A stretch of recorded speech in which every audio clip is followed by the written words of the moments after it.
Punjabi radio USA ਸੁਣ ਰਹੇ ਸਾਰੇ ਸਰੋਤਿਆਂ ਨੂੰ ਜੀ ਆਇਆਂ ਨੂੰ ਸਵਾਗਤ ਹੈ। ਸਤਿ ਸ਼੍ਰੀ ਅਕਾਲ। ਸਰੋਤੇ ਪ੍ਰੋਗਰਾਮ ਖਬਰ ਤੇ ਨਜ਼ਰ ਦੇ ਵਿੱਚ ਆਪ ਸਭ ਦਾ ਨਿੱਘਾ ਸਵਾਗਤ ਹੈ। ਅੱਜ 15 ਨਵੰਬਰ ਦਿਨ ਹੈਗਾ ਜੀ ਸੋਮਵਾਰ। ਮਿੰਟੂ ਗੁਰਸਰੀਆ ਜੀ ਜੁੜ ਚੁੱਕੇ ਨੇ। ਜੀ ਆਇਆਂ ਨੂੰ ਸਵਾਗਤ ਹੈ। ਸਤਿ ਸ਼੍ਰੀ ਅਕਾਲ।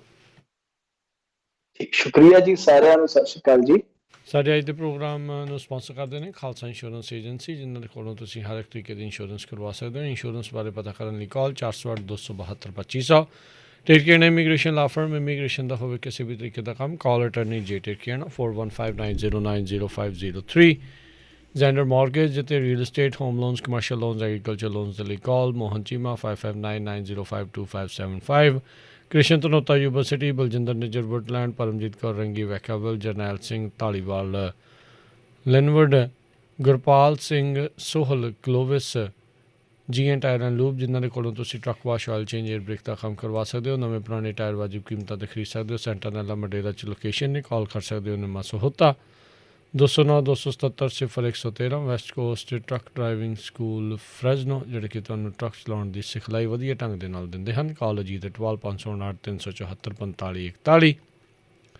ਇਹਨਾਂ ਸਾਰਿਆਂ ਦਾ ਧੰਨਵਾਦ। ਜੇਕਰ ਤੁਸੀਂ ਜਾਂ ਕੋਈ ਹੋਰ ਕਾਰੋਬਾਰ ਇਸ ਪ੍ਰੋਗਰਾਮ ਨੂੰ ਸਪਾਂਸਰ ਕਰਨਾ ਚਾਹੁੰਦੇ ਹੋ, ਸੰਪਰਕ ਕਰ ਸਕਦੇ ਹੋ ਨੰਬਰ 408 722 7698 ਦੇ ਉੱਤੇ।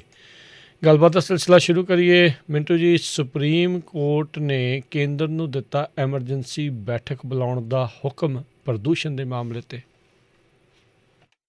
ਹਾਂਜੀ, ਦੇਖੋ ਇਹ ਪ੍ਰਦੂਸ਼ਣ ਦਾ ਮਾਮਲਾ ਕਹਿ ਲਓ ਜਾਂ ਪਰਾਲੀ ਦਾ ਮਾਮਲਾ ਕਹਿ ਲਓ, ਗੱਲ ਇੱਕੋ ਹੀ ਆ। ਕਿਉਂਕਿ ਦੋਵੇਂ ਇੱਕ ਦੂਜੇ ਨਾਲ ਜੁੜਦੇ ਨੇ। ਔਰ ਜੇ ਜੁੜਦੇ ਵੀ ਨਹੀਂ ਤਾਂ ਇਹਨਾਂ ਦਿਨਾਂ 'ਚ ਤੁਹਾਨੂੰ ਪਤਾ ਹੀ ਹੈ ਜੋੜ ਦਿੱਤੇ ਜਾਂਦੇ ਨੇ ਜ਼ਬਰਦਸਤੀ। ਤਾਂ ਗੱਲ ਇਹ ਆ ਕਿ ਅੱਜ ਦੀ ਸੁਣਵਾਈ ਜਿਹੜੀ ਆ ਉਹ ਮਹੱਤਵਪੂਰਨ ਆ। ਪਰ ਇਹ ਤੋਂ ਪਹਿਲਾਂ ਜਿਹੜੀ ਪਿਛਲੀ ਸੁਣਵਾਈ ਸੀਗੀ, ਜਿਹੜੀ ਸੁਣਵਾਈ ਆਪਾਂ ਕਹਿ ਲਈਏ ਵੀਕਐਂਡ ਤੇ ਹੋਈ ਸੀਗੀ, ਤਾਂ ਉਹਦੇ ਵਿੱਚ ਦੇਖੋ ਸਾਫ਼ ਕਰ ਦਿੱਤਾ ਸੀਗਾ ਸੁਪਰੀਮ ਕੋਰਟ ਨੇ। ਕਿਉਂਕਿ ਪਹਿਲਾਂ ਪਤਾ ਨਹੀਂ ਕਿਹੋ ਜਿਹੇ ਅੰਕੜੇ, ਕਿਹੋ ਜਿਹੇ ਤੱਥ ਪੇਸ਼ ਕੀਤੇ ਗਏ ਇਹਨਾਂ ਵੱਲੋਂ, ਪਰ ਸੁਪਰੀਮ ਕੋਰਟ ਨੇ ਕਿਹਾ ਕਿ ਅਸੀਂ ਵੀ ਕਿਸਾਨ ਆ। ਉੱਥੇ ਮੇਰੇ ਖਿਆਲ ਦੇ ਨਾਲ ਜਸਟਿਸ ਸੂਰਿਆਕਾਂਤ ਜੀ ਬੋਲ ਰਹੇ ਸਨ। ਉਹ ਕਹਿੰਦੇ ਆ ਕਿ ਕਿਸਾਨਾਂ ਨੂੰ ਕੋਸਣਾ ਫੈਸ਼ਨ ਬਣਾ ਲਿਆ ਤੁਸੀਂ। ਸਾਰੀ ਸੁੱਟ ਜਿਹੜੀ ਆ ਉਹਨਾਂ ਤੇ ਸੁੱਟ ਕੇ ਤੁਸੀਂ ਨਿਕਲ ਜਾਂਦੇ ਹੋ ਪਤਲੀ ਗਲੀ ਥਾਣੀ। ਸਰਕਾਰ ਜਿਹੜੀ ਆ ਫਰੀ ਮਸ਼ੀਨਰੀ ਕਿਉਂ ਨਹੀਂ ਦਿੰਦੀ ਭਾਈ? ਸੋ ਇਹ ਪਹਿਲਾਂ ਦੀ ਟਿੱਪਣੀ ਸੀਗੀ, ਬੜੀ ਤੁਹਾਨੂੰ ਲੱਗੇਗੀ ਕਿ ਬੜੀ ਤਿੱਖੀ ਟਿੱਪਣੀ ਹੈ ਜਸਟਿਸ ਸੂਰਿਆਕਾਂਤ ਜੀ ਵੱਲੋਂ ਜੋ ਕੀਤੀ ਗਈ। ਤਾਂ ਅੱਜ ਵੀ ਕੁਝ ਮਾਮਲਾ ਇਹੋ ਜਿਹਾ ਰਿਹਾ ਕਿਉਂਕਿ ਆਪਾਂ ਨੂੰ ਸਭ ਨੂੰ ਪਤਾ ਹੈ ਕਿ ਇਹਨਾਂ ਦਿਨਾਂ 'ਚ ਦਿੱਲੀ 'ਚ ਜਦੋਂ 에ਅਰ ਕੁਆਲਿਟੀ ਇੰਡੈਕਸ ਜਿਹੜਾ ਹੈ ਉਹ ਬਹੁਤ ਜ਼ਿਆਦਾ ਖਰਾਬ ਹੋ ਜਾਂਦਾ ਤੇ ਫਿਰ ਮਾਮਲਾ ਜਿਹੜਾ ਕੋਰਟ ਕਚਹਿਰੀ 'ਚ ਚਲੇ ਜਾਂਦਾ। ਔਰ ਇਹ ਕਈ ਸਾਲਾਂ ਤੋਂ ਬਾਦਸਤੂਰ ਸਿਲਸਿਲਾ ਜਿਹੜਾ ਉਹ ਚੱਲਦਾ ਪਿਆ ਵਾ। ਤਾਂ ਅੱਜ ਦੀ ਜਿਹੜੀ ਸੁਣਵਾਈ ਹੋਈ ਹੈ, ਮਹੱਤਵਪੂਰਨ ਕੁਝ ਗੱਲਾਂ ਨੇ, ਮੈਂ ਤੁਹਾਨੂੰ ਜ਼ਰੂਰ ਉਹਨਾਂ ਦੇ ਰੂਬਰੂ ਕਰਵਾ ਦਿੰਦਾ। ਇੱਕ ਤਾਂ ਜਿਹੜੀ ਗੱਲ ਤੁਸੀਂ ਕਹੀ ਹੈ ਕਿ ਐਮਰਜੈਂਸੀ ਬੈਠਕ ਬੁਲਾਉਣ ਦਾ ਹੁਕਮ ਉਹਨਾਂ ਨੇ ਦਿੱਤਾ ਹੈ, ਉਹਦੇ ਵਿੱਚ ਵੈਸੇ ਉਹਨਾਂ ਨੇ ਪਹਿਲਾਂ ਸਰਕਾਰਾਂ ਨੂੰ ਕਿਹਾ ਸੀਗਾ ਕਿ ਅਸੀਂ ਭਾਈ ਮਜਬੂਰ ਨਹੀਂ ਕਰਦੇ, ਪਰ ਤੁਸੀਂ ਕਿਸਾਨਾਂ ਨਾਲ ਗੱਲ ਜ਼ਰੂਰ ਕਰੋ। ਪਰ ਬਾਅਦ ਦੇ ਵਿੱਚ ਇਹਨਾਂ ਨੇ ਹੁਕਮ ਦੇ ਦਿੱਤਾ ਕਿ ਤੁਸੀਂ ਜਿੱਦਾਂ ਹਰਿਆਣਾ ਹੈ, ਪੰਜਾਬ ਹੈ, ਇਹਨਾਂ ਦੇ ਜਿਹੜੇ ਚੀਫ ਸੈਕਟਰੀ ਆ, ਮਤਲਬ ਕਿ ਜਿਹੜੀਆਂ 3-4 ਸਟੇਟਾਂ ਬਣਦੀਆਂ, ਯੂਪੀ ਵੀ ਆ ਗਿਆ ਵਿੱਚ ਤੇ ਉਧਰੋਂ ਦਿੱਲੀ ਆ ਗਿਆ, ਕਿ ਇਹਨਾਂ ਸਾਰਿਆਂ ਦੇ ਨਾਲ ਇੱਕ ਹੰਗਾਮੀ ਮੀਟਿੰਗ ਜਿਹੜੀ ਆ ਉਹ ਕਰ ਲਓ ਤਾਂ ਕਿ ਕਿਸੇ ਨਾ ਕਿਸੇ ਪਾਸੇ ਗੱਲ ਜਿਹੜੀ ਆ ਉਹ ਅੱਗੇ ਤੁਰੇ। ਦੂਸਰੇ ਪਾਸੇ ਜੋ ਅੱਜ ਕੇਂਦਰ ਨੇ ਹਲਫਨਾਮਾ ਦਿੱਤਾ, ਕਿਉਂਕਿ ਇਹਨਾਂ ਨੇ ਮੇਰੇ ਖਿਆਲ ਦੇ ਨਾਲ ਅੱਟੇ ਸੱਟੀ ਕਹਿ ਦਿੱਤਾ ਸੀਗਾ ਕਿ ਦੇਖੋ ਜੀ ਇੰਨਾ ਕੰਟਰੀਬਿਊਸ਼ਨ ਪਰਾਲੀ ਦਾ, ਇਹ ਹੈ ਉਹ ਹੈ। ਤਾਂ ਅੱਜ ਲਿਖਤੀ ਹਲਫਨਾਮਾ ਜਦੋਂ ਦਿੱਤਾ ਗਿਆ, ਹੈਰਾਨਗੀ ਵਾਲੀ ਗੱਲ ਇਹ ਆ ਕਿ ਜੋ ਹੁੰਦਾ ਹੀ ਆ, ਤੁਹਾਨੂੰ ਪਤਾ ਪ੍ਰਦੂਸ਼ਣ ਦੇ ਵਿੱਚ PM 2.5, PM 10, ਉਹ ਜਿਹੜੇ ਆ ਉਹ ਮਤਲਬ ਕਿ ਕੰਟਰੀਬਿਊਸ਼ਨ ਦਿਖਾ ਰਹੇ ਆ ਪਰਾਲੀ ਦਾ ਮਹਿਜ਼ 4% ਦਿੱਲੀ 'ਚ। ਇੰਟਰਸਟਿੰਗ ਚੀਜ਼ ਆ, ਇਹ ਦੇਖਣ ਵਾਲੀ ਗੱਲ ਆ। ਔਰ ਆਮ ਆਦਮੀ ਪਾਰਟੀ ਲਈ ਕਾਫੀ ਜ਼ਿਆਦਾ ਕਹਿ ਲਓ ਕਿ ਆਉਣ ਵਾਲੇ ਦਿਨਾਂ 'ਚ ਪੇਚੀਦਾ ਬਣ ਜਾਏਗਾ ਮਾਮਲਾ, ਕਿਉਂਕਿ ਉਹਨਾਂ ਦੀ ਰਾਜਨੀਤੀ ਪੰਜਾਬ ਦੇ ਵਿੱਚ ਵੀ ਹੈ, ਉਹਨਾਂ ਦੀ ਰਾਜਨੀਤੀ ਦਿੱਲੀ ਦੇ ਵਿੱਚ ਵੀ ਹੈ। ਤਾਂ ਉਹਨਾਂ ਨੇ ਜੋ ਹਲਫਨਾਮਾ ਦਿੱਤਾ, ਇੰਟਰਸਟਿੰਗ ਚੀਜ਼ ਇਹੀ ਰਹੀ ਕਿ ਚਾਹੇ ਉਹ PM 2.5 ਹੋਵੇ ਚਾਹੇ 10 ਹੋਵੇ, ਉਹਦੇ ਵਿੱਚ ਕੰਟਰੀਬਿਊਸ਼ਨ ਜਿਹੜਾ ਪਰਾਲੀ ਦਾ ਉਹ ਸਾਇੰਟੀਫਿਕ ਤਰੀਕੇ ਦੇ ਨਾਲ ਜੋ ਦੱਸਿਆ ਗਿਆ ਉਹ 4% ਆ। ਤਾਂ ਐਵੇਂ ਰੌਲਾ ਪਾਈ ਜਾਂਦੇ ਸੀਗੇ ਕਿ ਪਰਾਲੀ ਨੇ ਮਾਰ ਦਿੱਤਾ, ਪਰਾਲੀ ਨੇ ਮਾਰ ਦਿੱਤਾ। ਹੈ ਜ਼ਰੂਰ, ਕੰਟਰੀਬਿਊਸ਼ਨ ਜ਼ਰੂਰ ਹੈ, ਉਹਦਾ ਵਿੱਚ ਯੋਗਦਾਨ ਹੈ, ਪਰੰਤੂ ਇੰਨਾ ਜ਼ਿਆਦਾ ਨਹੀਂ ਜਿੰਨਾ ਹੁਣ ਤੱਕ ਦੱਸਿਆ ਤੇ ਬਦਨਾਮ ਕੀਤਾ ਗਿਆ। ਉਹ ਆਂਦੇ ਹੁੰਦੇ ਨਾ, ਬਾਦ ਨਾਲੋਂ ਬਦਨਾਮ ਬੁਰਾ, ਬਦਨਾਮ ਕਰ ਦਿੱਤਾ ਜਾਂਦਾ, ਔਰ ਪੰਜਾਬ ਨੂੰ ਤਾਂ ਖਾਸ ਤੌਰ ਤੇ ਕੀਤਾ ਗਿਆ ਇਸ ਮਾਮਲੇ ਦੇ ਵਿੱਚ। ਅੱਛਾ, ਦੂਜੀ ਚੀਜ਼ ਜਿਹੜੀ ਉੱਥੇ ਹੋਈ ਆ ਮਹੱਤਵਪੂਰਨ, ਉਹ ਇਹ ਹੋਈ ਆ ਕਿ ਹੁਣ ਦੇਖੋ, ਆਮ ਆਦਮੀ ਪਾਰਟੀ ਨੂੰ ਮੈਂ ਜਿਵੇਂ ਕਿਹਾ ਕਿ ਇਸ ਮੁੱਦੇ ਤੇ ਸਿਆਸੀ ਵਿਰੋਧੀ ਘੇਰਣਗੇ, ਤਾਂ ਇੱਥੇ ਪੰਜਾਬ ਸਰਕਾਰ ਵੀ ਘਿਰ ਗਈ। ਇਹਨਾਂ ਨੇ ਵੀ ਇੱਕ ਆਪਣਾ ਕਮਜ਼ੋਰੀ ਵਾਲਾ ਪੱਖ ਜਿਹੜਾ ਉਹ ਆਮ ਆਦਮੀ ਪਾਰਟੀ ਵਾਲਿਆਂ ਨੂੰ ਦੇ ਦਿੱਤਾ। ਆਮ ਆਦਮੀ ਪਾਰਟੀ ਵਾਲੇ ਤਾਂ ਇਹ ਕਹਿੰਦੇ ਨੇ ਕਿ ਦੇਖੋ, ਅਸੀਂ ਕਦੇ ਵੀ ਕਿਸਾਨ ਵਿਰੋਧੀ ਨਹੀਂ ਹੋਏ, ਅਸੀਂ ਸਿਰਫ ਤੇ ਸਿਰਫ ਸਮੱਸਿਆ ਦਾ ਹੱਲ ਚਾਹੁੰਦੇ ਹਾਂ। ਪਰ ਅੱਜ ਇਹਨਾਂ ਨੂੰ ਫਟਕਾਰ ਪਈ। ਇਹ ਕਹਿੰਦੇ ਕਿ ਦੇਖੋ ਜੀ, ਅਸੀਂ ਆਹ ਕੀਤਾ, ਵਾਹ ਕੀਤਾ, ਇਸ਼ਤਿਹਾਰਬਾਜ਼ੀ। ਉਹਨਾਂ ਨੇ ਆਖਿਆ ਅਸੀਂ ਆਡਿਟ ਕਰਾ ਦਈਏ ਤੁਹਾਡਾ, ਤੁਸੀਂ ਐਵੇਂ ਇਸ਼ਤਿਹਾਰ ਦੇ ਦਿੰਦੇ ਹੋ, ਖਾਨਾ ਪੂਰਤੀਆਂ ਕਰਦੇ ਹੋ। ਹੇਠਲੇ ਪੱਧਰ ਤੇ ਕੰਮ ਕੀ ਕੀਤਾ? ਪਰ ਆਮ ਆਦਮੀ ਪਾਰਟੀ ਕੋਲ ਇੱਕ ਕਹਿ ਲਓ ਕਿ ਬੜਾ ਵਾਜਬ ਤਰਕ ਹੁੰਦਾ, ਕਹਿੰਦੇ ਜੀ ਅੱਧ ਅਧੂਰੀ ਸਟੇਟ ਹੈ, ਅਸੀਂ ਕੀ ਕਰ ਸਕਦੇ ਹਾਂ। ਜਦੋਂ ਤੇ ਮਾਮਲਾ ਕੋਈ ਇਹੋ ਜਿਹਾ ਪੁੱਠਾ ਪੈਂਦਾ, ਸਾਡੇ ਤੇ ਪਾ ਦਿੰਦੇ, ਜਦੋਂ ਕ੍ਰੈਡਿਟ ਲੈਣਾ ਹੁੰਦਾ ਇਹ ਲੈ ਜਾਂਦੇ ਆ। ਖੈਰ ਚਲੋ, ਇਹ ਰਾਜਨੀਤੀ ਚੱਲਦੀ ਹੈ। ਪੰਜਾਬ ਵਾਲਿਆਂ ਨੇ ਕੀ ਕੀਤਾ ਕਿ ਇਹਨਾਂ ਨੇ ਜਦੋਂ ਜਵਾਬ ਦਿੱਤਾ, ਹੁਣ ਜਵਾਬ ਉੱਥੇ ਦਾਖਲ ਕੀਤੇ ਜਾ ਰਹੇ ਸੀਗੇ, ਇਹਨਾਂ ਨੇ ਕਿਹਾ ਕਿ ਵੇਖੋ ਜੀ, ਅਸੀਂ ਜੁਰਮਾਨੇ ਲਾ ਰਹੇ ਹਾਂ ਕਿਸਾਨਾਂ ਨੂੰ, ਮਤਲਬ ਕਿ ਲਿਖਤੀ ਕਹਿਤਾ। ਹੁਣ ਹੈ ਤੇ ਆਪਾਂ ਨੂੰ ਵੀ ਪਤਾ ਹੀ ਆ ਕਿ ਪੰਜਾਬ ਦੇ ਵਿੱਚ ਕਿਹੜਾ ਜੁਰਮਾਨਾ ਹੁੰਦਾ, ਕੋਈ 2 4 ਕੋਈ 10 100 ਦੇ ਪਿੱਛੇ ਹੋ ਗਏ ਤੇ ਉਹ ਕਾਗਜ਼ਾਂ ਚ ਗਿਣੇ ਜਾਂਦੇ ਆ। ਆਪਾਂ ਨੂੰ ਪਤਾ ਹੀ ਆ ਕਿ ਇਲੈਕਸ਼ਨ ਦੇ ਬਾਰੇ ਦੇ ਵਿੱਚ ਤੇ ਬਿਲਕੁਲ ਕਾਰਵਾਈ ਨਹੀਂ ਹੁੰਦੀ। ਅੱਛਾ, ਇਹਨਾਂ ਨੇ ਕਹਿ ਦਿੱਤਾ, ਹੁਣ ਉਹ ਇਸ ਗੱਲ ਨੂੰ ਫੜ ਸਕਦੇ ਆ ਕਿ ਤੁਸੀਂ ਤੇ ਆਪ ਕਿਸਾਨ ਵਿਰੋਧੀ ਹੋ, ਤੁਸੀਂ ਤਾਂ ਇਹਨਾਂ ਤੇ ਜੁਰਮਾਨਾ ਲਾਣੇ। ਤਾਂ ਇਹ ਇਹਨਾਂ ਦੀ ਕਹਿ ਲਓ ਕਿ ਰਾਜਨੀਤਿਕ ਤਕਰਾਰਬਾਜ਼ੀ ਜਿਹੜੀ ਹੈ ਉਹ ਅੱਜ ਚੱਲੀ ਵੀ ਹੈ ਤੇ ਅੱਗੇ ਚੱਲਦੀ ਵੀ ਰਹੂਗੀ। ਅੱਛਾ, ਦੂਜੀ ਗੱਲ ਜਿਹੜੀ ਸੁਪਰੀਮ ਕੋਰਟ ਨੇ ਕਹੀ ਹੈ ਇਸ ਮਾਮਲੇ ਦੇ ਵਿੱਚ ਇੱਕ ਹੋਰ, ਉਹ ਇਹ ਆ ਕਿ ਇੱਕ ਤਾਂ ਇਹ ਸੁਝਾਅ ਮੰਗੇ ਗਏ ਕਿ ਕੀ ਕੀਤਾ ਜਾ ਸਕਦਾ। ਜਿਵੇਂ ਲੋਕਡਾਊਨ, ਕੇਂਦਰ ਨੇ ਆਖਿਆ ਕਿ ਅਸੀਂ ਲੋਕਡਾਊਨ ਲਾ ਸਕਦੇ ਹਾਂ। ਹਾਲਾਂਕਿ ਇਹ ਅੰਤਮ ਤੇ ਕਠੋਰ ਫੈਸਲਾ ਹੋਏਗਾ ਕਿ 2 ਦਿਨ ਦਾ ਲੋਕਡਾਊਨ ਲਾ ਦਈਏ, ਪਰ ਨਾਲ ਸੁਪਰੀਮ ਕੋਰਟ ਨੇ ਦੂਸਰੇ ਸੁਜੈਸ਼ਨ ਵੀ ਮੰਗ ਲਏ ਕਿ ਆਪਸ਼ਨਲੀ ਹੋਰ ਕਿਹੜੇ ਕਿਹੜੇ ਸਾਡੇ ਕੋਲ ਰਾਹ ਹੈਗੇ ਆ। ਮਤਲਬ ਕਿ ਜਿੱਦਾਂ ਟਰੱਕਿੰਗ ਸੈਕਟਰ ਦੀ ਆਵਾਜਾਈ ਜਿਹੜੀ ਆ ਉਹ ਘਟਾ ਦਿੱਤੀ ਜਾਵੇ, ਬੱਸਾਂ ਦੀ ਘਟਾ ਦਿੱਤੀ ਜਾਵੇ, ਬੱਸ ਦਾ ਕਿਰਾਇਆ ਜ਼ਿਆਦਾ ਕਰ ਦਿੱਤਾ ਜਾਵੇ, ਵਗੈਰਾ ਵਗੈਰਾ ਵਗੈਰਾ। ਉਹਨਾਂ ਨੇ ਮਤਲਬ ਕਿ ਜੋ ਡਿਸਕਸ ਕੀਤੇ ਆ ਉੱਥੇ ਮੁੱਦੇ, ਤਾਂ ਉਹਦੇ ਉੱਤੇ ਇੱਕ ਫਾਈਨਲ ਡਿਸੀਜਨ ਲੈਣ ਵਾਸਤੇ ਕਿ ਹਾਂ ਭਾਈ ਕੋਈ ਫਾਈਨਲ ਡਿਸੀਜਨ ਲਈਏ, ਤਾਂ ਅੱਡੋ ਅੱਡ ਸੁਝਾਅ ਮੰਗ ਲਏ ਗਏ। ਕਿਉਂਕਿ ਲੋਕਡਾਊਨ ਦੇ ਮਾਮਲੇ ਦੇ ਵਿੱਚ ਕੇਂਦਰ ਦਾ ਰੁਖ ਇਹ ਸੀਗਾ ਕਿ ਦੇਖੋ, ਲੋਕਡਾਊਨ ਕੱਲਾ ਦਿੱਲੀ 'ਚ ਨਹੀਂ ਲਾਇਆ ਜਾ ਸਕਦਾ, ਇਹ ਤਾਂ ਫਿਰ NCR ਦਾ ਏਰੀਆ ਨਾਲ ਲੈਣਾ ਵੀ ਪਏਗਾ ਨਾ, ਇਹ ਲੈਣਾ ਵੀ ਪਏਗਾ, ਕਿਉਂਕਿ ਉਦੋਂ ਤੱਕ ਹਵਾ ਦਾ ਪ੍ਰਦੂਸ਼ਣ ਹੈ ਜਿਹੜਾ ਉਹ ਨਹੀਂ ਘਟੇਗਾ। ਸੋ ਇਹ ਇੱਕ ਤਰ੍ਹਾਂ ਨਾਲ ਕਹਿ ਲਓ ਕਿ ਲੰਮੀ ਚੌੜੀ ਸੁਣਵਾਈ ਸੀ, ਜਿਹਨੂੰ ਮੈਂ ਥੋੜਾ ਜਿਹਾ ਸਮੇਟ ਕੇ ਤੁਹਾਡੇ ਤੱਕ ਪਹੁੰਚਾਉਣ ਦਾ ਯਤਨ ਕੀਤਾ। ਸੋ ਬਾਕੀ ਤੇ ਸਾਰਾ ਕੁਝ ਜਿਵੇਂ ਤੁਹਾਨੂੰ ਪਤਾ ਹੀ ਹੈ ਚੱਲਦਾ ਰਹਿੰਦਾ ਹੈ, ਤੇ ਸੁਣਵਾਈ ਦੇ ਵਿੱਚ ਕਿਸੇ ਨੂੰ ਕੌੜੀ, ਕਿਸੇ ਨੂੰ ਫਿੱਕੀ, ਕਿਸੇ ਨੂੰ ਮਿੱਠੀ, ਕਿਸੇ ਨੂੰ ਤਿੱਖੀ, ਇਹ ਸਾਰੀਆਂ ਚੀਜ਼ਾਂ ਚੱਲਦੀਆਂ ਨੇ ਕੋਰਟ ਦੀ ਜਦੋਂ ਵੀ ਸੁਣਵਾਈ ਹੁੰਦੀ ਆ। ਪਰ ਸਭ ਤੋਂ ਵੱਡਾ ਤੇ ਸਭ ਤੋਂ ਕਹਿ ਲਓ ਕਿ ਹੈਰਾਨ ਕਰਨ ਵਾਲਾ ਫੈਕਟ ਇਹੀ ਰਿਹਾ ਕਿ ਜਿਸ ਪਰਾਲੀ ਨੂੰ ਬਹੁਤ ਭੰਡਿਆ ਗਿਆ, ਮੈਂ ਇਹ ਨਹੀਂ ਕਹਿੰਦਾ ਕਿ ਅਸੀਂ ਹੁਣ ਪਰਾਲੀ ਫੂਕ ਫੂਕ ਕੇ ਤੇ ਆਪ ਵੀ ਬਰਬਾਦ ਕਰ ਲਈਏ ਆਪਣੇ ਫੇਫੜਿਆਂ ਨੂੰ, ਪਰ ਜੋ ਵੀ ਹੈ, ਸਾਨੂੰ ਇੱਕ ਚੀਜ਼ ਜਿਹੜੀ ਬੜੀ ਬਦਨਾਮੀ ਨੂੰ ਮਾਰ ਇਹਨਾਂ ਨੇ ਦਿੱਤੀ ਕਿ ਹਾਂਜੀ ਇਹ ਸਾਰਾ ਬੇੜਾ ਗਰਕ ਕਰਦੇ ਨੇ, ਉਹ ਸੱਚ ਨਹੀਂ ਹੈ। ਪ੍ਰਦੂਸ਼ਣ ਮਾੜਾ ਹੈ, ਪ੍ਰਦੂਸ਼ਣ ਮਾੜਾ, ਪਰ ਉਹਦੇ ਕਾਰਕ ਕੁਝ ਹੋਰ ਨੇ।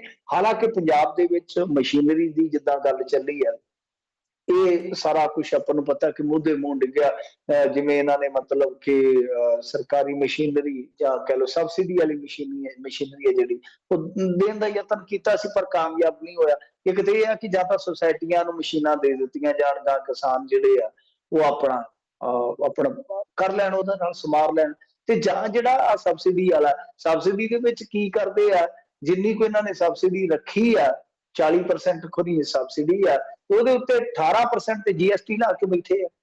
ਰਹਿ ਕਿੰਨੀ ਕੁ ਗਈ? ਤੇ ਜਿਹੜੀ ਰਹੀ ਆ ਉਹਦੀਆਂ ਕੀਮਤਾਂ ਵਧਾ ਦਿੰਦੇ ਨੇ, ਹਰੇਕ ਸਾਲ ਮਸ਼ੀਨਰੀ ਦੀ ਕੀਮਤ ਵਧੀ ਜਾਂਦੀ ਹੈ, ਤੇ ਕਿਸਾਨ ਕੀ ਕਰੇ, ਕਿੱਧਰ ਨੂੰ ਜਾਵੇ, ਕਿਉਂਕਿ ਉਹਦਾ ਖਰਚਾ ਵੱਧਦਾ। ਸੋ ਇਸੇ ਕਰਕੇ ਸੁਪਰੀਮ ਕੋਰਟ ਨੇ ਕਹਿ ਲਈਏ ਕਿ ਕਿਸਾਨਾਂ ਦੇ ਨਾਲ ਨਿਆਂ ਕੀਤਾ, ਬਿਲਕੁਲ ਨਿਆਂ ਸੰਗਤ ਗੱਲ ਜਿਹਨੂੰ ਆਪਾਂ ਕਹੀਏ। ਪਰ ਦੂਜੇ ਪਾਸੇ ਸਿਆਸਤ ਨੇ ਜੋ ਕਿਸਾਨਾਂ ਦੇ ਮੋਢੇ ਤੇ ਰੱਖ ਕੇ ਹੁਣ ਤੱਕ ਬੰਦੂਕ ਚਲਾਈ ਸੀਗੀ, ਉਹਨੇ ਐਤਕੀ ਪਹਿਲੀ ਵਾਰੀ ਸਿਆਸੀ ਮੋਢਿਆਂ ਨੂੰ ਵੀ ਕਿਤੇ ਨਾ ਕਿਤੇ ਜ਼ਖਮੀ ਕੀਤਾ ਹੈ। ਜੀ ਜੀ ਜੀ। ਸੀਐਮ ਨੇ ਕਰ ਦਿੱਤਾ ਇੱਕ ਹੋਰ ਐਲਾਨ, ਪੰਜਾਬ ਵਿੱਚ ਨੌਕਰੀ ਪੰਜਾਬੀ ਲਈ ਰਾਖਵੀਂ। ਹਾਂਜੀ ਦੇਖੋ, ਐਲਾਨ ਆ, ਅਮਲ ਦੇ ਵਿੱਚ ਕਦੋਂ ਆਉਂਦਾ ਦੇਖਣਾ ਹੋਏਗਾ, ਕਿਉਂਕਿ ਆਪਾਂ ਨੂੰ ਪਤਾ ਹੀ ਹੈ ਪ੍ਰੋਟੈਕਸ਼ਨਿਜ਼ਮ ਚੱਲਦਾ ਹੀ ਪਿਆ ਨਾ ਪੂਰੇ ਸੰਸਾਰ ਦੇ ਵਿੱਚ ਹੀ ਹੈ ਵਰਤਾਰਾ। ਅਮਰੀਕਾ ਫਸਟ ਨਾਰਾ ਦਿੱਤਾ ਸੀਗਾ ਨਾ ਟਰੰਪ ਅੰਕਲ ਨੇ ਵੀ, ਤਾਂ ਇਸੇ ਤਰ੍ਹਾਂ ਹੀ ਜਿੱਦਾਂ ਕਹਿ ਲਓ ਕਿ ਪ੍ਰੋਟੈਕਸ਼ਨਿਜ਼ਮ ਹੌਲੀ ਹੌਲੀ ਵੱਧਦਾ ਜਾ ਰਿਹਾ, ਕਿਉਂਕਿ ਤੁਹਾਨੂੰ ਪਤਾ ਹੀ ਆਉਣ ਵਾਲਾ ਸਮਾਂ ਕਿਸ ਤਰ੍ਹਾਂ ਦਾ। ਵੈਸੇ ਜੇ ਉਹ ਸਮਾਂ ਦੇਖੀਏ, ਜਿੱਦਾਂ ਹੁਣ ਤੁਸੀਂ ਕੁਝ ਜਾਗਰੂਕ ਤਬਕੇ ਚੋਂ ਹੋ, ਕਿ ਆਟੋਮੇਟਡ ਜਿਸ ਤਰੀਕੇ ਨਾਲ ਆ ਰਿਹਾ, ਜਿਸ ਤਰੀਕੇ ਨਾਲ ਦੱਸਿਆ ਜਾ ਰਿਹਾ ਕਿ ਬਹੁਤ ਸਾਰੇ ਸੈਕਟਰਾਂ ਦੀਆਂ ਪਤਾ ਨਹੀਂ ਕਿੰਨੀਆਂ ਕੁ ਜੌਬਸ ਜਿਹੜੀਆਂ ਨੇ ਖਤਮ ਹੋ ਜਾਣਗੀਆਂ ਹੋਰ 20-30 ਸਾਲਾਂ ਦੇ ਵਿੱਚ, ਕਿਉਂਕਿ ਇੱਕ ਕ੍ਰਾਂਤੀ ਆਉਣ ਵਾਲੀ ਹੈ ਤਕਨੀਕ ਦੇ ਮਾਮਲੇ 'ਚ। ਤਾਂ ਉਸ ਚੀਜ਼ ਨੂੰ ਜੇ ਆਪਾਂ ਦੇਖੀਏ ਤੇ ਇਹ ਚੀਜ਼ਾਂ ਤੇ ਇਉਂ ਲੱਗਦੀਆਂ ਕਿ ਕੱਲ ਤੱਕ ਠੀਕ ਹੈ ਕਿ ਪ੍ਰੋਟੈਕਸ਼ਨਿਜ਼ਮ ਆਪਾਂ ਕਹਿ ਸਕਦੇ ਕੁਛ ਹੱਦ ਤੱਕ ਤੁਹਾਡੇ ਮੂਲ ਵਿਸ਼ਿਆਂ ਨੂੰ ਜਾਂ ਤੁਹਾਨੂੰ ਲਾਭ ਦੇ ਸਕਦੇ, ਪਰ ਆਉਣ ਵਾਲੇ ਸਮੇਂ ਦੇ ਵਿੱਚ ਤੇ ਸਾਰੀ ਵਿਸ਼ਵ ਦੀ ਜਾਂ ਸੰਸਾਰ ਦੀ ਤਰਾਸਦੀ ਬਣਨੀ ਫਿਰ ਤੈਅ ਆ। ਕਿ ਜਿਸ ਤਰੀਕੇ ਨਾਲ ਹੁਣ ਤੇ ਮੈਂ ਪੜ੍ਹਦਾ ਪਿਆ ਸਾਂ ਕਿ ਆਪਰੇਸ਼ਨ ਵੀ ਕਰਨ ਲੱਗ ਪਏ ਨੇ ਰੋਬੋਟ, ਜੀ ਜਿਹੜੇ ਰੋਬੋਟ ਆ ਇਹ ਆਪਰੇਸ਼ਨ ਕਰਨ ਲੱਗ ਗਏ। ਤੇ ਸੋਚੋ, ਹੋ ਸਕਦਾ ਆ ਤੁਹਾਡੇ, ਮੈਂ ਦੇਖ ਰਿਹਾ ਸੀਗਾ ਕਹਿੰਦੇ ਸੌਫਟਵੇਅਰ ਜਿਹੜੇ ਵਕੀਲ ਹੁੰਦੇ ਆ ਇਹਨਾਂ ਦੀ ਜਗ੍ਹਾ ਤੇ ਉਹ ਜਿਹੜੀ ਰਾਏ ਦਿੰਦੇ ਨੇ ਉਹ ਸਗੋਂ ਮਤਲਬ ਕਿ ਵਕੀਲਾਂ ਦੇ ਨਾਲੋਂ ਵੀ ਪਾਇਦਾਰ ਭਾਈ ਇਹ ਰਿਸਰਚਾਂ ਨੇ। ਆ ਤੁਹਾਡੇ ਯੂਐਸ ਦੀ ਗੱਲ ਹੀ ਹੈ ਨਾ। ਸੋ ਇਹ ਚੀਜ਼ਾਂ ਜਿਹੜੀਆਂ ਨੇ ਨਾ ਉਹ ਪ੍ਰੋਟੈਕਸ਼ਨਿਜ਼ਮ ਨੂੰ ਵੀ ਗਾਂ ਕਿਤੇ ਨਾ ਕਿਤੇ ਕਹਿ ਲਓ ਕਿ ਖਤਰਾ ਸਾਬਤ ਕਰ ਰਹੀਆਂ ਨੇ। ਖੈਰ ਦੇਖੋ, ਇਹਨਾਂ ਨੇ ਨਾ ਇੱਕ ਇੰਟਰਵਿਊ ਦਿੱਤੀ ਅੰਗਰੇਜ਼ੀ ਅਖਬਾਰ ਦੇ ਵਿੱਚ, ਉਹਦੇ 'ਚ ਇਹਨਾਂ ਨੇ ਆਖਿਆ ਕਿ ਅਸੀਂ ਕੋਟਾ ਫਿਕਸ ਕਰ ਦੇਵਾਂਗੇ, ਜਿਵੇਂ ਹਰਿਆਣੇ ਵਾਲਿਆਂ ਨੇ ਕੀਤਾ ਸੀਗਾ ਸ਼ਾਇਦ 70 ਜਾਂ 75%। ਮਤਲਬ ਇਹਨਾਂ ਨੇ ਕਿਹਾ ਸਰਕਾਰੀ ਅਤੇ ਗੈਰ ਸਰਕਾਰੀ, ਹਾਲਾਂਕਿ ਪਰਸੈਂਟੇਜ ਨਹੀਂ ਦੱਸੀ। ਦੇਖੋ ਰਾਜਕਰਮਵੀਰ ਸਿੰਘ ਜੀ, ਮੈਂ ਜਿਵੇਂ ਕਿਹਾ ਕਿ ਪ੍ਰੋਟੈਕਸ਼ਨਿਜ਼ਮ ਹੈ ਤੇ ਮਾੜਾ ਹੀ ਆ। ਸਾਡੇ ਬੰਦਿਆਂ ਨੇ ਜਾ ਕੇ ਪੂਰੇ ਸੰਸਾਰ ਦੇ ਕੋਨੇ-ਕੋਨੇ 'ਚੋਂ ਰਿਜ਼ਕ ਜਿਹੜਾ ਆ ਤਲਾਸ਼ਿਆ, ਰਿਜ਼ਕ ਤਲਾਸ਼ਿਆ ਹੀ ਨਹੀਂ, ਅੱਜ ਤਾਂ ਸਾਡੀ ਕਮਿਊਨਿਟੀ ਦੇ ਲੋਕ ਜਿਹੜੇ ਉਹ ਰਿਜ਼ਕ ਦਾਤਾ ਵੀ ਬਣੇ ਪਏ ਨੇ। ਵੈਸੇ ਤੇ ਦਾਤਾ ਉਹੀ ਹੈ ਨਾ, ਰਿਜ਼ਕ ਦਾਤਾ ਮਤਲਬ ਕਿ ਰੁਜ਼ਗਾਰ ਦਾਤਾ ਬਣੇ। ਸੋ ਕਹਿਣ ਦਾ ਮਤਲਬ ਕਿ ਪ੍ਰੋਟੈਕਸ਼ਨਿਜ਼ਮ ਠੀਕ ਆ, ਆਪਾਂ ਕਹਿ ਸਕਦੇ ਹਾਂ ਕਿ ਯਾਰ ਮੈਂ ਵਿਅਕਤੀਗਤ ਤੌਰ ਤੇ ਨਹੀਂ ਪਸੰਦ ਕਰਦਾ। ਮੈਂ ਚਾਹੁੰਦਾ ਕਿ ਓਪਨਲੀ ਹੋਵੇ, ਜਿਹਦੇ ਕੋਲ ਟੈਲੈਂਟ ਹੈ, ਜਿਹਦੇ ਕੋਲ ਮੌਕਾ ਹੈ, ਜਿਹਦੇ 'ਚ ਸਕਿੱਲ ਹੈ, ਉਹ ਜਾ ਕੇ ਕਿਤੇ ਵੀ ਕੰਮ ਕਰ ਲਵੇ, ਕੋਈ ਚੱਕਰ ਨਹੀਂ ਹੈਗਾ। ਸਾਡੇ ਬੱਚੇ ਵੀ ਬਾਹਰ ਕਰਦੇ ਆ। ਪਰ ਰੌਲਾ ਕੀ ਪਿਆ ਇੰਡੀਆ ਦੇ ਵਿੱਚ ਕਿ ਪੁੱਠੀ ਜੀ ਛੇੜ ਪੈ ਗਈ, ਗੁਜਰਾਤ ਤੋਂ ਚੱਲਿਆ ਕੰਮ ਫਿਰ ਦੂਜੇ ਸਟੇਟਾਂ ਦੇ ਵਿੱਚ, ਕਿ ਪ੍ਰੋਟੈਕਸ਼ਨਿਜ਼ਮ ਇਹਨਾਂ ਨੇ ਕਰਨਾ ਸਟਾਰਟ ਕਰ ਦਿੱਤਾ ਕਿ ਭਾਈ ਸਰਕਾਰੀ ਅਤੇ ਗੈਰ ਸਰਕਾਰੀ ਨੌਕਰੀਆਂ ਦੇ ਵਿੱਚ ਇੰਨੇ % ਰਾਖਵਾਂ ਸਾਡੇ ਮੂਲ ਵਿਸ਼ੇ ਦੇ ਆਉਂਦੇ। ਤਾਂ ਰੌਲਾ ਪੈ ਗਿਆ। ਹੁਣ ਜਦ ਹਰਿਆਣਾ ਕਰ ਰਿਹਾ ਜਾਂ ਹੋਰ ਸਟੇਟਾਂ ਕਰ ਰਹੀਆਂ, ਫਿਰ ਦੂਜੇ ਸਟੇਟ ਵੀ ਕਰਨਗੇ। ਮੈਂ ਜਿਵੇਂ ਕਿਹਾ ਕਿ ਆਉਣ ਵਾਲੇ ਸਮੇਂ 'ਚ ਜ਼ਿਆਦਾ ਹੋਏਗਾ ਪ੍ਰੋਟੈਕਸ਼ਨਿਜ਼ਮ ਵਧੇਗਾ। ਉਸ ਤੋਂ ਬਾਅਦ ਤੇ ਫਿਰ ਆਪਾਂ ਜਿਵੇਂ ਕਹਿ ਰਹੇ ਹਾਂ ਕਿ ਪੂਰੇ ਸੰਸਾਰ ਦੇ ਵਿੱਚ ਜੌਬਲੈਸ ਲੋਕਾਂ ਦੀ ਜਿਹੜੀ ਆ ਉਹ ਕਹਿ ਲਓ ਕਿ ਬਹੁਤ ਵੱਡੀ ਜਮਾਤ ਬਣ ਜਾਏਗੀ। ਖੈਰ ਚਲੋ ਦੇਖਦੇ ਹਾਂ ਕੀ ਬਣਦਾ ਕੀ ਨਹੀਂ ਬਣਦਾ। ਪਰ ਗੱਲ ਆਪਾਂ ਪੰਜਾਬ ਦੀ ਕਰੀਏ ਇੱਥੋਂ ਤੱਕ ਮਹਿਦੂਦ ਰਹਿ ਕੇ, ਤਾਂ ਦੇਖੋ ਇਹ ਹੁਣ ਮੈਂ ਜਿਵੇਂ ਕਹਿ ਰਿਹਾ ਕਿ ਹੋ ਸਕਦਾ ਆਪਣੀ ਨਾਪਸੰਦਗੀ ਹੋਵੇ ਕਿ ਨਹੀਂ ਏਦਾਂ ਨਹੀਂ ਚਾਹੀਦਾ ਯਾਰ, ਰੁਜ਼ਗਾਰ ਦਾ ਮੌਕਾ ਬਰੋਬਰ ਹੋਣਾ ਚਾਹੀਦਾ। ਪਰ ਕੀ ਕਰੀਏ, ਪ੍ਰੋਟੈਕਸ਼ਨਿਜ਼ਮ ਦੂਜੀਆਂ ਸਟੇਟਾਂ ਜਿਹੜੀਆਂ ਉਹ ਕਰ ਰਹੀਆਂ। ਅੱਛਾ, ਹੁਣ ਇਹ ਤੇ ਹੈ ਚਲੋ ਮਜਬੂਰੀ ਆ, ਜਿੱਦਾਂ ਮਰਜ਼ੀ ਕਹਿ ਲਓ, ਪਰ ਇੱਕ ਪੱਖ ਹੋਰ ਵੀ ਹੈ ਕਿ ਦੇਖੋ ਜੇ ਹੁਣ ਮੰਨ ਲਓ ਆਪਾਂ 80% ਜਾਂ 90% ਕਰ ਦਈਏ, ਹਰਿਆਣੇ ਦੀ ਕੁਛ ਕਹਿ ਲਓ ਕਿ ਉੱਥੇ ਦੀ ਪੋਜੀਸ਼ਨ ਵੱਖਰੀ ਹੈ, ਕਿਉਂਕਿ ਦਿੱਲੀ ਦੇ ਨਾਲ ਉਹਨਾਂ ਦੀ ਜ਼ਿਆਦਾ ਇੰਡਸਟਰੀ ਲੱਗਦੀ ਆ, ਤੇ ਦਿੱਲੀ ਦੇ ਵਿੱਚ ਲੇਬਰ ਜਿਹੜੀ ਆ ਉਹ ਛੇਤੀ ਕੀਤਿਆਂ ਕਹਿ ਲਓ ਕਿ ਕਿੱਲਤ ਨਹੀਂ ਪਾਉਂਦੀ। ਉੱਥੇ ਲੇਬਰ ਜਿਹੜੀ ਹੈ ਸਾਰੇ ਇੰਡੀਆ 'ਚ ਆਉਂਦੀ ਆ। ਪਰੰਤੂ ਸਾਡਾ ਇੱਥੇ ਤਾਂ ਇਹ ਹਾਲ ਆ ਕਿ ਸਾਡੇ ਕੋਲ ਸਕਿਲਡ ਲੇਬਰ ਨਹੀਂ ਹੈਗੀ ਪੰਜਾਬੀਆਂ ਕੋਲ ਆਪਦੀ। ਮਤਲਬ ਕਿ ਸਾਡੀ ਹੌਜ਼ਰੀ ਲੁਧਿਆਣੇ ਦੀ ਕਿਵੇਂ ਚੱਲੇਗੀ, ਮੰਡੀ ਗੋਬਿੰਦਗੜ੍ਹ ਦੇ ਵਿੱਚ ਲੋਹੇ ਦਾ ਕਾਰੋਬਾਰ ਹੈ ਜਿਹੜਾ ਉਹ ਕਿੱਦਾਂ ਚੱਲੇਗਾ। ਸੋ ਸਾਡੀ ਜਿਹੜੀ ਮਤਲਬ ਕਿ ਠੀਕ ਹੈ, ਜੇ ਤੁਸੀਂ ਰੱਖਣੀ ਹੈ ਕੋਈ ਰਿਜ਼ਰਵੇਸ਼ਨ ਦੀ ਹੱਦ ਰੱਖਣੀ ਹੈ ਇੰਨੇ %, ਉਹ ਕਿੰਨੀ ਹੋਣੀ ਚਾਹੀਦੀ ਹੈ, ਇਹ ਤੁਹਾਨੂੰ ਵੇਖਣਾ ਪਏਗਾ। ਇਹ ਤਸਵੀਰ ਦਾ ਮਹੱਤਵਪੂਰਨ ਪੱਖ ਆ। ਸੋ ਇਹ ਤੁਹਾਨੂੰ ਵੇਖਣਾ ਪਏਗਾ ਕਿ ਗੈਰ ਸਰਕਾਰੀ, ਕਿਉਂਕਿ ਸਾਡਾ ਉਦਯੋਗ ਪਹਿਲਾਂ ਹੀ ਬਹੁਤ ਜ਼ਿਆਦਾ ਪੀੜਤ ਆ, ਬਹੁਤ ਜ਼ਿਆਦਾ ਪਛੜਿਆ ਹੋਇਆ, ਉਹ ਤੇ ਪਹਿਲਾਂ ਹੀ ਇੱਥੋਂ ਪਲਾਇਨ ਕਰ ਰਿਹਾ, ਹਿਜਰਤ ਕਰ ਰਿਹਾ। ਤੇ ਜੇ ਮੰਨ ਲਓ ਕੱਲ ਨੂੰ ਕੋਈ ਇਹੋ ਜਿਹੀ ਸ਼ਰਤ ਰੱਖ ਦਿੱਤੀ ਜਾਂਦੀ ਆ ਕਿ ਕਿਤੇ ਉਹਨਾਂ ਨੂੰ ਸਕਿਲਡ ਲੇਬਰ ਨਹੀਂ ਮਿਲੇਗੀ, ਜੇ ਮਿਲੇਗੀ ਤੇ ਬੜੀ ਮਹਿੰਗੀ ਮਿਲੇਗੀ, ਤਾਂ ਹੋ ਸਕਦਾ ਕਿ ਇਹ ਜੋ ਹਿਜਰਤ ਹੁੰਦੀ ਆ ਕਾਰੋਬਾਰੀਆਂ ਦੀ ਉਹ ਹੋਰ ਵੀ ਵੱਧ ਜਾਵੇ। ਸੋ ਗੱਲ ਇਹ ਹੈ ਕਿ ਇਹ ਜਜ਼ਬਾਤੀ ਹੋ ਕੇ ਫੈਸਲੇ ਲੈਣ ਵਾਲੀ ਗੱਲ ਨਹੀਂ ਹੈ, ਤੁਹਾਨੂੰ ਦੂਸਰਾ ਪੱਖ ਵੀ, ਦੂਸਰਾ ਪਾਸਾ ਵੀ ਤਸਵੀਰ ਦਾ ਵੇਖਣਾ ਪਊਗਾ। ਜੀ ਜੀ। ਸਿੱਧੂ ਦੇ ਖਿਲਾਫ ਪਟੀਸ਼ਨ ਪਈ, ਕੱਲ ਹੋਵੇਗੀ ਸੁਣਵਾਈ। ਹਾਂਜੀ ਦੇਖੋ, ਨਵਜੋਤ ਸਿੰਘ ਸਿੱਧੂ ਦੇ ਖਿਲਾਫ ਇੱਕ ਪਟੀਸ਼ਨ ਪਾਈ ਆ ਵਕੀਲ ਨੇ। ਵਕੀਲ ਨੇ ਪਟੀਸ਼ਨ ਜਿਹੜੀ ਪਾਈ ਆ, ਉਹ ਪਾਈ ਆ ਹਰਿਆਣੇ ਦੇ ਏਜੀ ਐਡਵੋਕੇਟ ਜਨਰਲ ਦੇ ਸਾਹਮਣੇ। ਅਸਲ ਦੇ ਵਿੱਚ ਮੇਰੇ ਖਿਆਲ ਦੇ ਨਾਲ ਬਾਰ ਕੌਂਸਲ ਦੇ ਵੀ ਮੈਂਬਰ ਨੇ, ਸ਼ਾਇਦ ਵਕੀਲ ਸਾਹਿਬ ਆ ਜਿਹੜੇ, ਉਹਨਾਂ ਨੇ ਜੋ ਆਧਾਰ ਬਣਾਇਆ, ਜੋ ਗਰਾਊਂਡ ਬਣਾਇਆ ਇਸ ਪਟੀਸ਼ਨ ਦਾ, ਉਹ ਇਹ ਆ ਕਿ ਜਦੋਂ ਵੀ ਡਰੱਗ ਵਾਲੇ ਮੁੱਦੇ ਦੇ ਵਿੱਚ ਉਹ ਸੀਲਬੰਦ ਰਿਪੋਰਟ ਜਿਹੜੀ ਹੈ ਉਹਦੀ ਸੁਣਵਾਈ ਹੋਣੀ ਹੁੰਦੀ ਹੈ, ਨਵਜੋਤ ਸਿੰਘ ਸਿੱਧੂ ਉਸ ਮੌਕੇ ਤੇ ਖਾਮਖਾ ਟਵੀਟ ਕਰਨਾ ਸਟਾਰਟ ਕਰ ਦਿੰਦੇ ਆ। ਤਾਂ ਇੱਕ ਤਰ੍ਹਾਂ ਨਾਲ ਕਹਿ ਲਓ ਕਿ ਉਹ ਜੁਡੀਸ਼ਰੀ ਨੂੰ ਪ੍ਰਭਾਵਿਤ ਕਰਨ ਦਾ ਯਤਨ ਕਰਦੇ। ਗੱਲ ਨੂੰ ਸਮਝਿਓ ਕਿ ਉਹ ਆਪਣੇ ਟਵੀਟਾਂ ਰਾਹੀਂ ਆਪਣਾ ਮਨ ਮਾਫਕ ਜੋ ਫੈਸਲਾ ਕਰਵਾਉਣਾ ਚਾਹੁੰਦੇ ਆ, ਉਹ ਉਹਦੇ ਵਿੱਚ ਯਤਨਸ਼ੀਲਤਾ ਕਰਦੇ ਆ। ਸੋ ਇਹ ਸਿੱਧੇ ਤੌਰ ਤੇ ਕਹਿੰਦੇ ਆ ਕਿ ਅਦਾਲਤੀ ਅਵਗਿਆ ਦਾ ਮਾਮਲਾ ਹੈ। ਕਿਉਂ? ਕਿਉਂਕਿ ਇੱਥੇ ਏਜੀ ਹੈ ਨਹੀਂ, ਇਸ ਟਾਈਮ ਪੰਜਾਬ ਦੇ ਵਿੱਚ ਏਜੀ ਹੈ ਨਹੀਂ। ਸੋ ਕਿਉਂਕਿ ਜਿਹੜਾ ਹਰਿਆਣਾ ਹੈ ਉਹ ਵੀ ਡਰੱਗ ਦੇ ਮੁੱਦੇ ਤੇ Punjab and Haryana high court ਦੇ ਵਿੱਚ ਪਾਰਟੀ ਹੈ। ਸੋ ਇਸ ਕਰਕੇ ਉਹ ਕਹਿੰਦੇ ਕਿ ਬਤੌਰ ਵਕੀਲ ਮੈਂ ਸਮਝਦਾ ਕਿ ਜੱਜ ਇਹਨਾਂ ਚੀਜ਼ਾਂ ਦਾ ਕਈ ਵਾਰ ਨੋਟਿਸ ਨਹੀਂ ਲੈਂਦੇ, ਪਰ ਅਦਾਲਤੀ ਮਰਿਆਦਾ ਨੂੰ ਬਰਕਰਾਰ ਰੱਖਣ ਵਾਸਤੇ ਅਤੇ ਏਜੀ ਨਾ ਹੋਣ ਦੀ ਸੂਰਤ 'ਚ ਮੈਂ ਏਜੀ ਹਰਿਆਣੇ ਕੋਲ ਕੇਸ ਰੱਖ ਦਿਆ। ਚਲੋ ਕੇਸ ਰੱਖ ਗਿਆ ਵਕੀਲ ਤੇ ਕੇਸ ਲੱਗ ਵੀ ਗਿਆ। ਹੁਣ ਕੱਲ ਨੂੰ ਸੁਣਵਾਈ ਹੋਏਗੀ। ਜੇ ਏਜੀ ਪ੍ਰਵਾਨ ਕਰ ਲੈਂਦੇ ਆ ਤਾਂ ਮੇਰੇ ਖਿਆਲ ਦੇ ਨਾਲ ਨਵਜੋਤ ਸਿੰਘ ਸਿੱਧੂ ਵਾਸਤੇ ਇੱਕ ਸਮੱਸਿਆ ਜ਼ਰੂਰ ਖੜੀ ਹੋ ਜਾਏਗੀ। ਪਰ ਨਵਜੋਤ ਸਿੰਘ ਸਿੱਧੂ ਦੇ ਜਿਸ ਤਰ੍ਹਾਂ ਦੇ ਟਵੀਟ ਆ ਰਹੇ ਆ, ਹੁਣ ਵੀ ਸ਼ੈਰੋ ਸ਼ਾਇਰੀ ਕੀਤੀ ਆ, ਉਹਦੇ ਘਰ ਦੇ ਅੱਗੇ ਜਿਹੜੇ ਬੈਠੇ ਨੇ ਬੇਰੁਜ਼ਗਾਰ ਤੇ ਉਹਨਾਂ ਦੇ ਨਾਲ ਗੱਲਬਾਤ ਕੀਤੀ। ਉਹਨਾਂ ਕਿਹਾ ਮੈਂ ਤੁਹਾਡੇ ਲਈ ਲੜਦਾ ਪਿਆ, ਤੁਹਾਡੇ ਲਈ ਲੜਦਾ ਪਿਆ, ਕਿਤੇ ਛੋਟੇ ਮੋਟੇ ਲੋਲੀਪੌਪ ਤੇ ਮੰਨਣਾ ਜਾਓ। ਆਪਣੀ ਸਰਕਾਰ ਦੇ ਖਿਲਾਫ ਵੀ ਨਵਜੋਤ ਸਿੰਘ ਸਿੱਧੂ ਹੈ ਜਿਹੜਾ ਰੱਜ ਕੇ ਵਰ ਰਿਹਾ ਜੀ।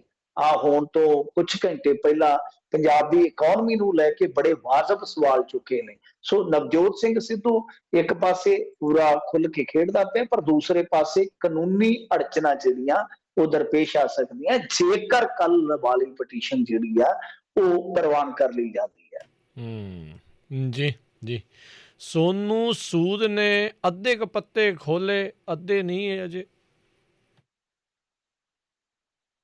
ਅੱਧੇ ਮੁੱਦੇ ਹੀ ਆ। ਦੇਖੋ ਗੱਲ ਕੀ ਆ ਕਿ ਸੋਨੂ ਸੂਦ ਬਾਰੇ ਆਪਾਂ ਵੀਕਐਂਡ ਤੇ ਸੁਣਿਆ ਹੀ ਸੀਗਾ, ਦੱਸਿਆ ਵੀ ਸੀਗਾ ਕਿ ਸੋਨੂ ਸੂਦ ਬਾਰੇ ਬੜੀ ਚਰਚਾ ਉਦੋਂ ਗਰਮਜੋਸ਼ੀ ਵਾਲੀ ਸੀਗੀ ਕਿ ਜਿਸ ਤਰ੍ਹਾਂ ਸਿਕਿਉਰਿਟੀ ਦਿੱਤੀ ਜਾ ਰਹੀ ਹੈ, ਇੰਟੈਲੀਜੈਂਸੀ ਜਿਸ ਤਰ੍ਹਾਂ ਉਹਦੇ ਘਰ ਦੇ ਨੇੜੇ ਤੇੜੇ ਹੈ, ਕਿ ਉਤੋਂ ਲੱਗਦਾ ਕਿ ਕੁਝ ਵੱਡਾ ਧਮਾਕਾ ਹੋਏਗਾ। ਪਰ ਉਦੋਂ ਨਾ ਤਾਂ ਨਵਜੋਤ ਸਿੰਘ ਸਿੱਧੂ ਦੀ ਮੁਲਾਕਾਤ ਹੋ ਪਾਈ, ਨਾ ਹੀ ਕੋਈ ਧਮਾਕਾ ਹੋਇਆ। ਪਰ ਅਗਲੇ ਦਿਨ ਇੱਕ ਪੀਸੀ ਕਰ ਦਿੱਤੀ ਸੋਨੂ ਸੂਦ ਨੇ। ਇੰਟਰਸਟਿੰਗ ਸੀ ਉਹ। ਵੈਸੇ ਤੇ ਇੱਕ ਮੇਰੇ ਖਿਆਲ ਦੇ ਨਾਲ ਜੇ ਆਪਾਂ ਤਥਾਤਮਕ ਚੀਜ਼ ਲੱਭੀਏ ਨਾ ਸਾਰੀਆਂ ਚੀਜ਼ਾਂ ਦੇ ਵਿੱਚੋਂ, ਕਿ ਪੜ੍ਹੇ ਲਿਖੇ ਬੰਦੇ ਦਾ, ਤੁਰੇ ਫਿਰੇ ਬੰਦੇ ਦਾ ਕਿੰਨਾ ਫਰਕ ਹੁੰਦਾ ਜੇ ਉਹ ਰਾਜਨੀਤੀ ਦੇ ਵਿੱਚ ਆ ਵੀ ਜਾਵੇ, ਕਿ ਉਹਨਾਂ ਦੀ ਸ਼ਾਲੀਨਤਾ, ਉਹਨਾਂ ਦੀ ਲਿਆਕਤ, ਉਹਨਾਂ ਦੀ ਕਹਿ ਲਓ ਕਿ ਸਹਿਜਤਾ ਜਿਹੜੀ ਹੈ ਨਾ ਉਹ ਨਜ਼ਰ ਆਉਂਦੀ ਪਈ ਸੀ। ਮੈਚਿਓਰਿਟੀ ਜਿਵੇਂ ਆਪਾਂ ਕਹਿੰਦੇ ਹਾਂ ਨਾ, ਅਲਫਾਜ਼ਾਂ ਚੋਂ, ਬੋਲਾਂ ਚੋਂ ਇੱਕ ਬੰਦੇ ਦੀ ਮੈਚਿਓਰਿਟੀ ਝਲਕਦੀ ਹੈ। ਇਸ ਤਰ੍ਹਾਂ ਮੈਚਿਓਰਿਟੀ ਝਲਕਦੀ ਨਹੀਂ, ਮੈਂ ਤੇ ਕਹੂੰਗਾ ਕਿ ਉਹ ਡੁੱਲ ਪਈ ਪੈਂਦੀ ਸੀ। ਖੈਰ, ਉੱਥੇ ਉਹਨਾਂ ਨੇ ਪੱਤਾ ਜੋ ਖੋਲਿਆ ਵਾ ਉਹ ਸਿੱਧਾ ਕਹਿ ਦਿੱਤਾ ਕਿ ਮੇਰੀ ਸਿਸਟਰ ਮਤਲਬ ਕਿ ਬੀਬੀ ਮਾਂ ਉਹ ਇਲੈਕਸ਼ਨ ਲੜ ਰਹੀ। ਹਾਲੇ ਜਿਹੜੀ ਮੈਂ ਰਾਜਨੀਤੀ ਚ ਲਿਖਿਆ, ਇਹ ਨਹੀਂ ਕਿਹਾ ਕਿ ਮੈਂ ਕਦੇ ਰਾਜਨੀਤੀ ਚ ਆਉਣਾ, ਕੋਈ ਹਾਲ ਦੀ ਘੜੀ ਮੈਂ ਰਾਜਨੀਤੀ ਦੇ ਵਿੱਚ ਨਹੀਂ ਆ ਰਿਹਾ, ਪਰ ਮੇਰੀ ਸਿਸਟਰ ਆ ਰਹੀ ਆ। ਔਰ ਕਮਾਲ ਦੀ ਗੱਲ ਤੇ ਇਹ ਆ ਕਿ 8-10 ਪਿੰਡਾਂ ਦੇ ਵਿੱਚ ਸੋਨੂ ਸੂਦ ਨੇ ਵਿਜ਼ਿਟ ਵੀ ਕਰ ਦਿੱਤਾ। ਮੋਗੇ ਦੇ 8-10 ਪਿੰਡਾਂ ਦੇ ਵਿੱਚ ਜ਼ਰੂਰਤਮੰਦਾਂ ਦੀਆਂ ਲਿਸਟਾਂ ਬਣੀਆਂ ਨੇ। ਉਹ ਕਹਿੰਦੇ ਆ ਕਿ ਮੈਂ ਹੁਣ ਪੰਜਾਬ ਦੇ ਜਿਹੜੇ ਸਾਡੇ ਲੋਕ ਹੈ ਇਹਨਾਂ ਵਾਸਤੇ ਕੰਮ ਕਰਨਾ ਚਾਹੁੰਦਾ ਵਾਂ, ਪੇਂਡੂਆਂ ਵਾਸਤੇ ਕੰਮ ਕਰਨਾ ਚਾਹੁੰਦਾ ਵਾਂ। ਅੱਛੀ ਰਾਜਨੀਤੀ ਜਿਹੜੀ ਹੈ ਉਹ ਹੋਣੀ ਚਾਹੀਦੀ ਹੈ। ਤੇ ਉਹ ਕਹਿੰਦਾ ਕਿ ਮੈਂ ਰਾਜਨੀਤੀ ਨੂੰ ਸੇਵਾ 'ਚ ਬਦਲ ਦੇਣਾ। ਅੱਗੇ ਸੇਵਾ ਨੂੰ ਰਾਜਨੀਤੀ 'ਚ ਬਦਲ ਦਿੱਤਾ ਲੋਕਾਂ ਨੇ, ਮੈਂ ਰਾਜਨੀਤੀ ਨੂੰ ਸੇਵਾ 'ਚ ਬਦਲ ਦੇਣਾ।